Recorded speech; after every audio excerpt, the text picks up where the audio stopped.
Well, tensions are still rising as you're looking at live shots of Caracas, Venezuela. It's all between the protesters now and the military, which so far was acting pretty brutally yesterday. So far, it's been unclear as to how far they're willing to go to push the protesters back as those protesters are attempting to overthrow the Maduro regime. Fox News foreign policy and national security analyst Waleed Faris joining us now on the phone. Waleed, a lot of people have been talking about Russia. They clearly had a role in getting Maduro to stay on yesterday when apparently, according to the State Department, he was ready to leave. They look at the Syrian model. Now, Syria is a place where Russia went in with a relatively small military commitment. A lot of mercenaries of theirs went in. They have some agile democracy, a little bit of money, and there you go. Boom, you got a satellite nation. Is that what's going on for the Russians in Venezuela?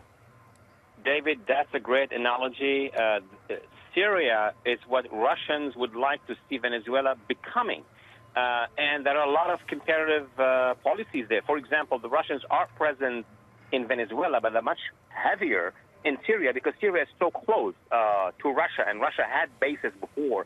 There are Cuban troops and units in Venezuela. There are Iranian forces and Hezbollah, as you know, in Syria. But obviously, Syria doesn't have the incentives of Venezuela economically. You know what I'm talking about, oil. Syria has only problems, but Syria is strategically important to another ally of Russia, which is Iran, versus Venezuela is really surrounded by Colombia and Brazil, two U.S. allies at the end of the day.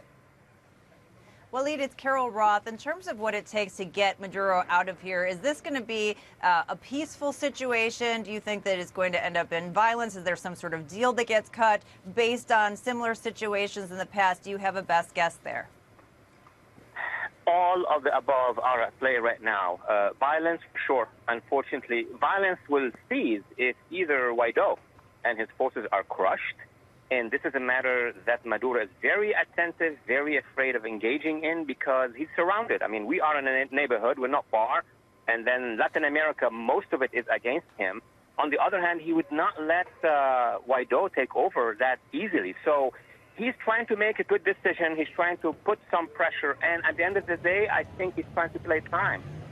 He want to stretch it as long as possible, maybe a year and a half if he can, so that maybe in our elections there will be a change, and that will be his salvation.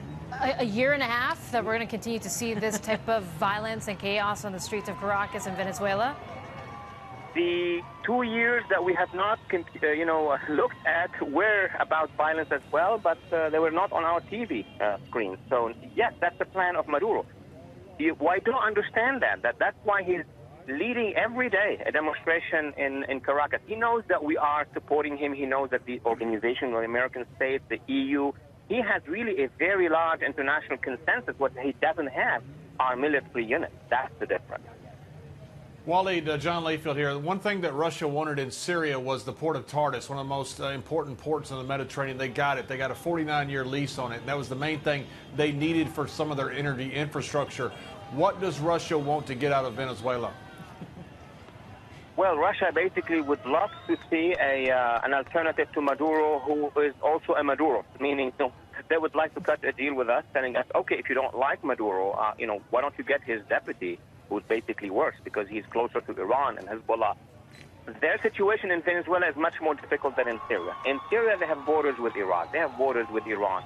Their fleet can roam in the Mediterranean. That's not the same in Venezuela. So they count really on the capacity of Maduro regime, of his armed forces to sustain as long as possible.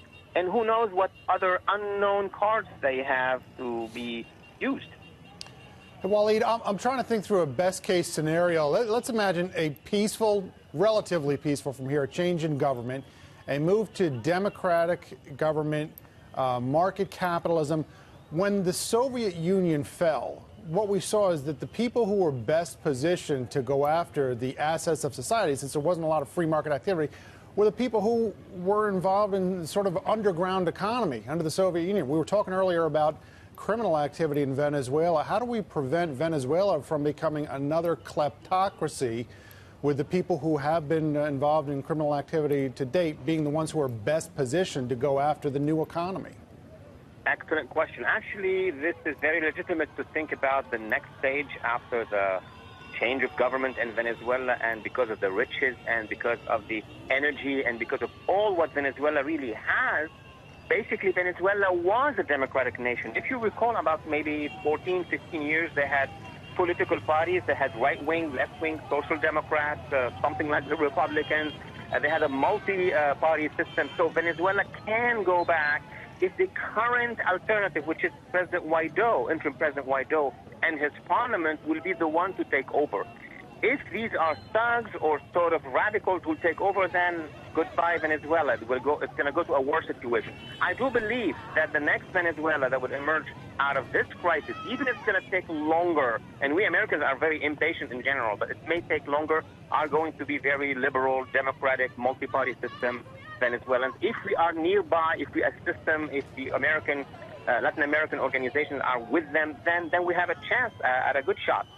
Waleed, Venezuela, a lot of people forget it was the founding member of OPEC. Everybody thinks that OPEC was all Middle Eastern. Yep. It was Venezuela that was founding member of it. In regards to that, they became very friendly with a lot of Middle Eastern countries. In fact, their vice president, until recently, under Maduro, had a Syrian father and a Lebanese mother. So he was Middle Eastern himself.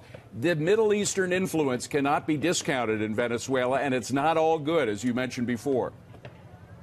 I know the Venezuelan, Middle Eastern, Arab, Syrian, Lebanese communities very, very well. I know them very close over the past 10 to 20 years. You have everything. You have those who are close to the regime. Therefore, you can project close to Iran, close to Hezbollah. Some of them actually work with Hezbollah. Hezbollah has a presence in downtown Caracas, in Margarita Island. And then you have a large majority of these Venezuelan, Syrian, Lebanese, Middle Easterners who actually support the United States. And a large community lives here in Miami, in New York, and many other parts of Canada and Europe, and are waiting basically for that change to go back and reinvest. So the Middle Eastern factor in Venezuela could go in both directions, and I would support the direction that would want to see a free Venezuela, a democratic Venezuela.